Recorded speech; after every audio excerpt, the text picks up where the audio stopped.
Hi, this is doctor Lalitha, physiotherapist. ఈరోజు మనం CPN machine గురించి తెలుసుకుందాం. అసలు సిపిఎన్ మిషన్ ఎందుకు యూజ్ చేస్తారు, దానివల్ల యూజెస్ ఏంటి, అవేంటో ఈ వీడియోలో మనం తెలుసు. సిపిఎం అంటే కంటిన్యూస్ ప్యాసివ్ మోషన్ మిషన్. ఇది మన మోకాలిని మనం కదపకుండానే నెమ్మదిగా వంచి చాపుతుంది. సో దీనివల్ల మన మోకాల్లో సాఫ్ట్ టిష్యూ మూమెంట్ అనేది స్టార్ట్ అవుతుంది. వల్ల యూజెస్ ఏంటో తెలుసుకుందాం. ఫస్ట్ వచ్చేసి మోకాలిలో టైట్నెస్ మీన్స్ బిగుసుకోవడం అనేది తగ్గిస్తుంది. నొప్పి ఆర్ వాపు అలాంటివి ఏమైనా తగ్గిస్తుంది. నీ రేంజ్ ఆఫ్ మోషన్ అనేది ఇంక్రీజ్ చేస్తుంది.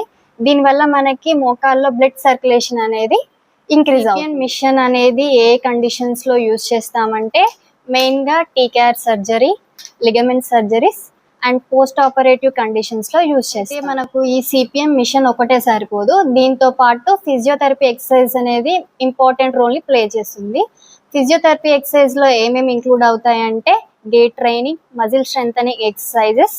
ఇవన్నీ యూజ్ చేసినప్పుడే మనకి మోకాలు అనేది మనకి నడవడానికి కానీ డైలీ యాక్టివిటీస్ చేయడానికి కానీ యూస్ఫుల్గా అవుతుంది.